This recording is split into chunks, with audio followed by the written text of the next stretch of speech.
You're listening to the Sisters in Loss podcast, a faith-based grief and loss podcast for Black women, where you will hear stories of miscarriage, infant loss, stillbirth, and infertility to learn there is a testimony in tragedy. You will learn how to heal, gain clarity, find hope and peace, and turn your pain into your purpose after loss. I'm your host, Erica M. McAfee.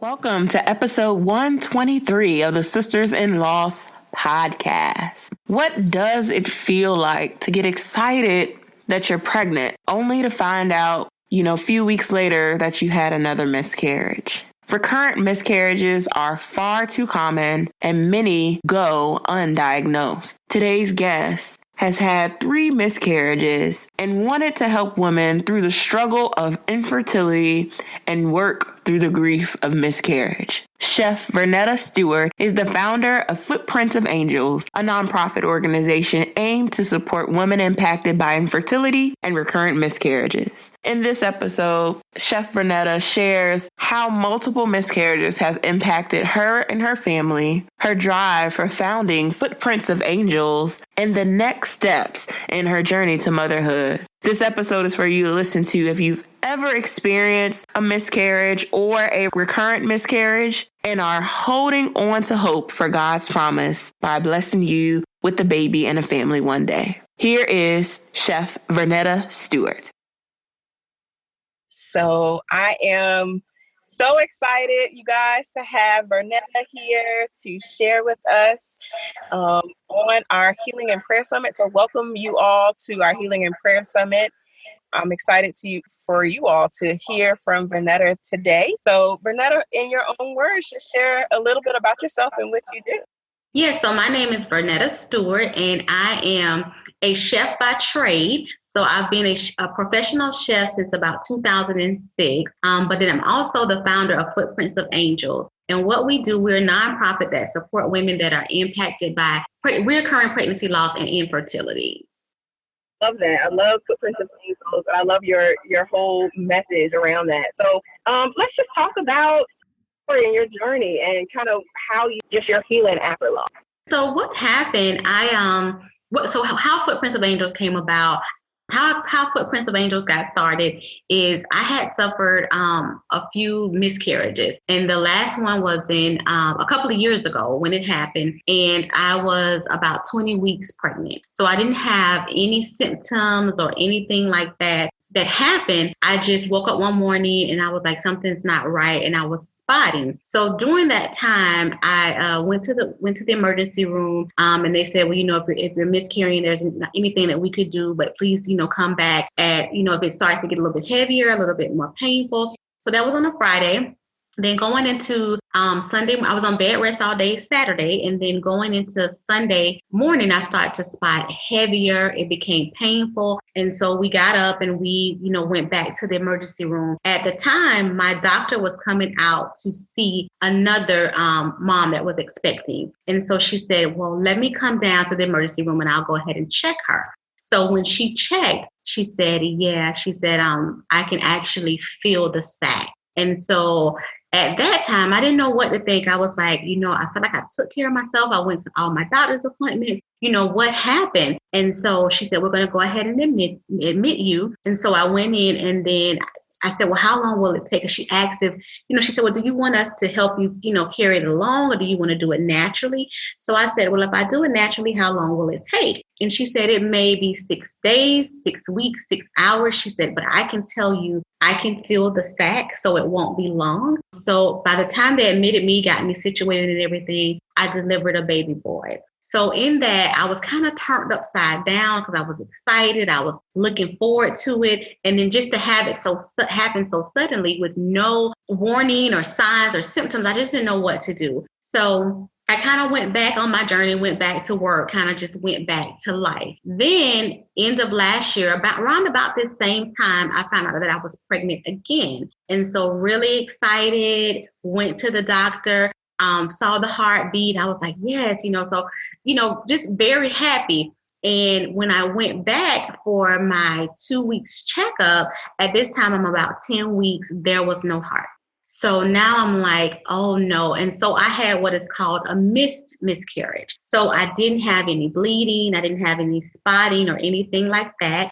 So I had to take medicine to pass the baby. And I'll tell you, I feel like was harder than the other one, because you're kind of just sitting and waiting for this to happen. And so at that time, I was a couple of weeks shy of my 40th birthday. So my doctor said, well, you're about to be 40. We've had this happen a couple of times. Let's go see, a reproductive endocrinologist to see what's going on, because you're 40, because you're advanced maternal age. And so that led me to the reproductive endocrinologist. And going there, I had made appointments because I had the miscarriage in September, and I made an appointment for October, and I canceled. And I made another appointment, and I canceled it. And I kept canceling because I wasn't ready to face it. I wasn't, as they would say, I wasn't healed. I felt like I was. But I think when you're truly healing from something and you're healed from it, you'll take the next step to get answers to what's going on. They previously diagnosed me with an incompetent cervix. Had never heard that term before. So I was like, what is this? And it's that you just can't carry the weight of a baby. Now, I'll tell you all, I am 4'9". So I am very, very short. And prior to that, I just made some healthy lifestyle changes within myself, changed how I eat, lost a lot of weight. At my heaviest, I was about 245. And then I got down to 175. So I was excited. I'm like, I'm eating good. I'm doing everything well. How did this happen? And the biggest part for me, and I think a lot of women face, for one, it's shame, but then there's the guilt. Did I eat the wrong thing? Did I not rest enough? Did I touch the wrong thing? So it was that guilt for me that I just couldn't get past. And I struggled with that for a really, really long time because, like I said, I'm a chef. So I was in the kitchen. I was working 6 days a week. Sometimes, 13, 14, 15-hour days. And so in doing that, I just felt guilty, like maybe I shouldn't have worked the extra shift, or maybe I shouldn't do this, or maybe I shouldn't do that. And no matter how many times the doctors told me it wasn't your fault, there wasn't anything that you can do, I still felt guilty. I felt like I had one job to protect this baby, and I didn't do it. So I struggled a lot with getting past that in my journey. And I always tell people when I tell the story now, as women and how we were raised, we were always taught that you work it out with God. Everything that you have to face, you take it to God, you talk to him about it, and you don't have to see a counselor, you don't have to see a therapist, or you don't have to go to a support group or find a network that's going to help you with people that's in the same situation. So I didn't do that. And that was one of the things that I regret at the time. I did what we were taught to do. You talk to God and he'll work it out. And trust me, I believe in him. I stand firm. I know that he's faithful. But I also feel like getting around a group of people that can help you and that go through some of the same struggles and situations will help you get to that next level of healing to move forward. So one of the things that I didn't do that I regret. So that's another thing that prompted me to start Footprints of Angels, because I said, I know I'm not the only one. I know that there are other women that are suffering from this, that have struggled with this, and they just need a group to be able to kind of come together and talk about what they're facing and what they're dealing with, especially when you start getting, as they say, the mature maternal age. When you hit 35, they write MMA on all your medical paperwork. And so I went to go see the reproductive endocrinologist, and we just talked about history, things that I didn't know, things that I learned, just going through the journey that I did not know about eating right and carbs and sugar and just how things affect us as we go on our fertility journey and our reproductive system. And so I wanted to be able to encourage women to, seek out your reproductive health when you're younger. If you're in your 20s and you feel like, I'm not ready to have kids right now, it's okay to go talk to a reproductive endocrinologist to see where you stand, see where your eggs are, see your egg quality, see what your estrogen levels. It isn't anything wrong with finding out those things out early. That's something that I wish I would have did. So now with Footprints of Angels, we try to encourage women to go and seek these things out, so you don't get to the 40s and trying to figure out what's going on. And so going to the reproductive doctor, I found out that I had a septum in my uterus. And I said, what is a septum? Never heard of it. So they do a procedure and they kind of go in and check the uterus and make sure that it's healthy and everything looked good. And so they went in, and I remember the doctor doing the procedure, and she said, oh, you have a septum. And I said, what is that? And so she explained it to me. She said, when you were, developing in your mom's womb, your uterus just had a piece of extra tissue. And she said, it doesn't prevent you from getting pregnant. She said, but if an egg tries to implant on that septum, it won't survive because it doesn't have adequate blood flow. And so something that I had never heard of. And so she said, I recommend that we have this, removed. And so not only just kind of finding out that, I had low vitamin D and, things like that. So I saw them, got some answers that I needed, and I had surgery this past May to remove that septum. And my first major surgery, I was so scared, but it was something that they said was needed and recommended. I have an OB that I've been going to for a really long time, and I love her and I trust her. And so I went back to her and I said, they said I had a septum and they want to remove it. And what's this? And she said, have it removed. She said, because what happens, basically what the doctor said, but also it does cause preterm labor, because as you start to expand, it will tear or it will open. And that's probably what led. And so that helped to heal me up from being so guilty, because I was still a few years later feeling that I wasn't bogged down with guilt. I wasn't locked up in a room depressed. But I would think about it, sometimes it would bother me. What did I do? What did I do? What did I do? And trying to retrace my steps or, to go back and see what did I do. And so when I found out that you didn't do anything, you had something that you were born with, and sometimes when things happen to us, we're hesitant to find out answers, but sometimes those answers will heal you. They will help you get rid of some things that you're holding on to. So finding that out, I said I canceled that appointment many, many, many times. And if I would have just went, I would have knew this beforehand.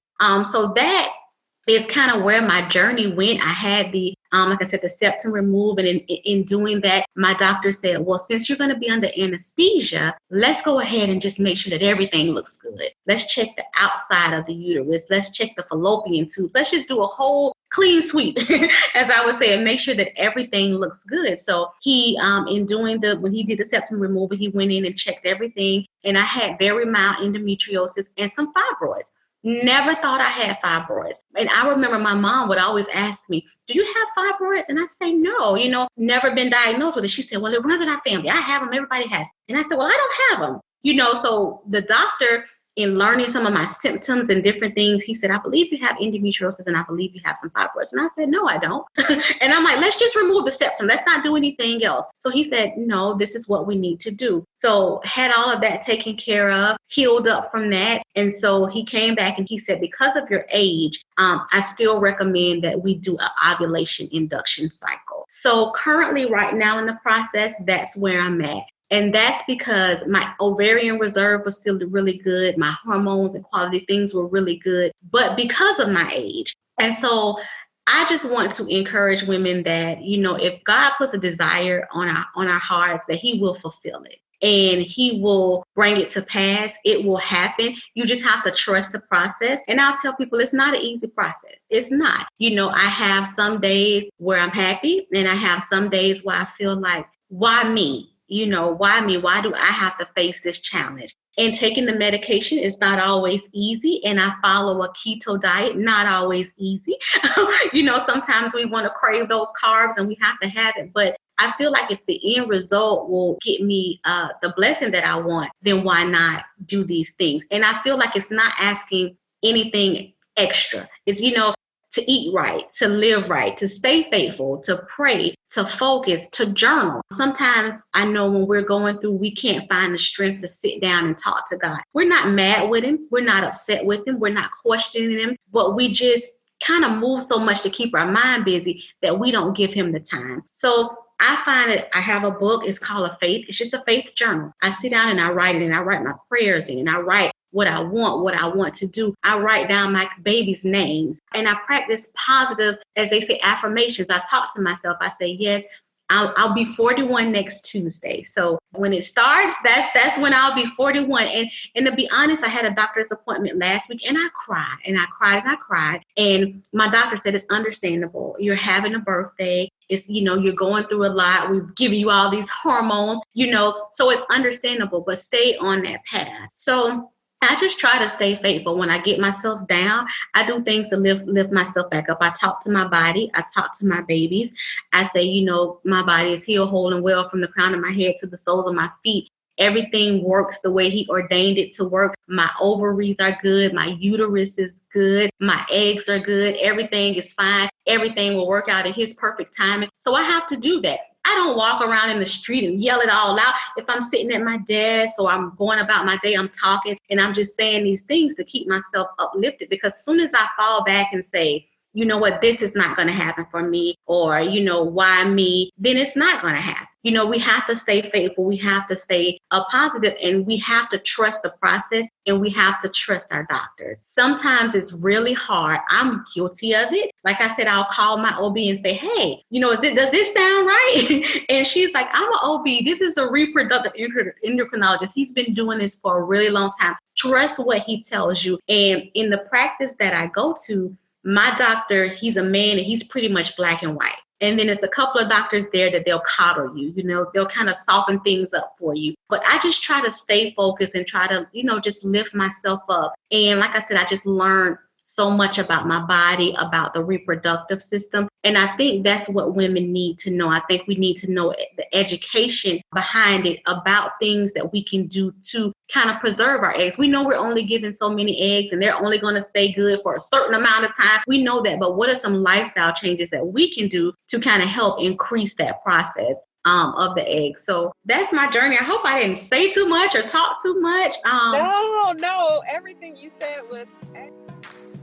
Today's episode is brought to you by BetterHelp.com. That is better, HELP.com. Is there something interfering with your happiness or preventing you from achieving your personal goals? BetterHelp will assist your needs and match you with your own licensed professional therapist. You can start communicating in under 24 hours. It's not a crisis line. It's not self-help. It is professional counseling done securely online. There's a broad range of expertise in BetterHelp's counselor network, which may not be locally available in many areas. This service is available for clients worldwide. You can log into your account anytime and send a message directly to your counselor. You'll get timely and thoughtful responses. Plus, you can schedule weekly video or phone sessions so you won't ever have to sit in an uncomfortable waiting room as with traditional therapy. BetterHelp is committed to facilitating great therapeutic matches, so they make it easy and free to change counselors if needed. BetterHelp wants you to start living a happier life today. Visit their website at betterhelp.com/sisters. That's better, HELP, and join the over 500,000 people taking charge of their mental health with the help of an experienced professional. There's a special offer for our listeners. For Sisters in Loss listeners, get 10% off your first month at betterhelp.com/sisters. I am so excited for you all to tune into BetterHelp, as I've been using it for the last 4 weeks, and I absolutely love the counselor that I was matched with. You can also choose a counselor that specifically works with African-American patients or is African-American themselves, especially if you're looking for someone who can relate to your cultural experiences as you're going through grief, loss, and healing. Once again, the website to get 10% off is betterhelp.com/sisters, better, HELP.com/SISTERS. I just want to go back to the ovarian study that you're doing. Can you tell us a little bit more detail about that study? And is this something that they do with women who are considered advanced maternal age, or over 35 or over 40? Can you give details on that? Yeah, so what they do is they it's called your AMH or your FSH. So what they do is go in and check the reserve of your eggs. So, and they do by certain numbers. So anything that's under a 1 is considered pretty bad, I would say. If you get over a 1, up into 4, 4 is really, really good. If you have a number 4, and it's a regular blood test, they pull your blood and they're able to kind of see, what your quality of eggs are like and how many eggs you have in your ovaries. And so for me, and I always tell people when I'm talking, because I talk to other ladies that go through this journey, and a lot of times your AMH level becomes a topic of conversation, and some persons say, well, mine's a 1 and mine's a this and mine's a that. And I don't want to make anybody feel bad. I always say, well, mine's a 2. At the time, it was a 2.47, which is somewhere in the middle, but that's good for my age. You understand what I'm saying? So different age levels have, a range that's considered good. So mine is still good for my age, but that can decline as we get older. That's what happens. So the number of eggs that you have will drop, and also the quality of eggs as well. So being that I will be hitting 41 soon, I could have, let's just say 2,000 eggs, and out of 2,000, those 2,000 eggs, maybe 3 of them are still good quality. So what they do with that, once they get your levels, what they're able to then do is do egg retrievals, if that's something that you want to do, and freeze those eggs. And they will go in and take the good eggs, the ones, and it's different tests that they do. I hadn't did that procedure where they actually take out the eggs and say, they're able to tell if this is a good egg or that's a bad egg or anything like that. So we had that done. And then after all the surgery, the next step is an ovulation induction cycle is what we're doing. So we're not full IVF right now. And basically the ovulation induction cycle, because after doing everything, my doctor feels like I had an issue with ovulating. So even though some women will have a cycle every month, they may not ovulate within that cycle. So basically what they're doing is kind of manipulating my body to ovulate. So you kind of start off with quieting down the ovaries, getting them ready. Then you take some medication to make you produce all these big, plump, juicy eggs.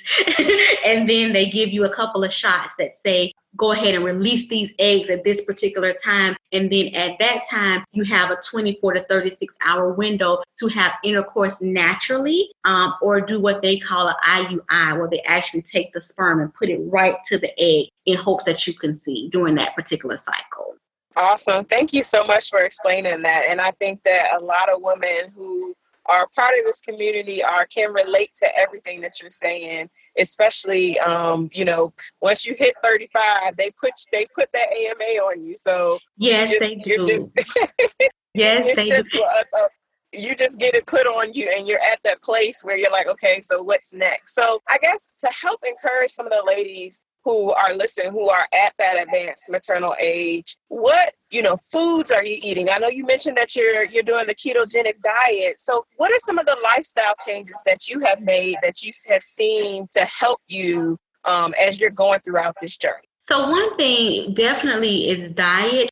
So just to kind of start to break it down for me, slowing down. That's one of the hardest things for women to do. We are trained to go. We are trained to go. We are trained to take care of the house, the husband, the family, the job. We're trained to work through pain. Even if we're tired, we're trained to just keep going. So sometimes you just have to slow down. And if that means you have to say no, sometimes you have to say no. I know a lot of times some women don't want to share their fertility journey or that they're on with different family and friends. But I feel like if the family and friends, if they're tight and you can trust them and you feel like you're in a safe space, it's okay to share that with them, because when you tell them no, now they know why. When you say, I just can't come today. I don't, or I need to just sit still today. So slowing down is one of the lifestyle changes that I've had to make. Other changes that I've done is eating differently. So we eat a lot of vegetables, a lot of meat, not many carbs at all. We do have cheat days where we can go in and kind of do some carbs and some sugars, but just kind of a lot of avocados, a lot of the good fat, is all of that stuff that is really good for egg quality and trying to preserve your eggs. Vegetables, believe it or not, they always say eat fruit, and fruit is really, really good. So if you got to have a sugar craving, I would rather you eat fruit than like a cupcake or something like that. But also eat fruit to kind of substitute that. And then one thing that I've learned on this journey that I didn't know, we always think if we go in the gym and we just work it out and we just go and go and go and go. My doctors tell me we want you to exercise, but walk, do yoga, do Pilates, do things that are less stressful on the body where you can still lose weight and get healthy, but you're not being so strenuous in how you do things, because all of that affects our health. Now, if you're a woman and you've worked out a lot before and your body's used to it, then it's okay. But if you're a little bit older and you've had some challenges and you still want to work out, go take a walk, do some yoga. I know YouTube has tons of yoga videos that you can do at home. They actually have some geared towards fertility to kind of help you with your body and things like that. So just taking it easy, slowing down a little bit, taking care of yourself. And when I say taking care of yourself, that means quiet time. If you have to do a spa day or a manicure or a pedicure, do that. Because if you do go to a reproductive doctor and they recommend different cycles, whether it's IVF or something like that, they're going to tell you to slow down. They're going to tell you to slow down. They're going to tell you, to kind of watch what you eat and just take some time for yourself during this journey, because your body does go through so many ups and downs. Even if it's something as simple as maybe you're advanced maternal age and you've been trying and you just have a really low estrogen level or a low progesterone level, and they're going to put you on, supplementations for that. And so having that, if your body's going to go through some changes. And so the more you slow down and take care of yourself, I think it would definitely help you out. And I trust, I am guilty of it because I move fast. So sometimes I have to sit still and say, you know what, I can't go, I can't come to game night, or I can't do this, because I don't feel as bad as I used to telling people that, because they know what kind of journey that I'm on. Thank you so much for listening to today's episode. For show notes and more information on today's guest, go to sistersinloss.com. If you have not joined our online community, go to sistersinloss.com, as well as sign up for our newsletter. We want you to be a part of the community so you can know all of the events that we have planned on as Sisters in Loss. Go to sistersinloss.com, sign up for our newsletter, join our online community, and stay connected with us. Talk to you soon.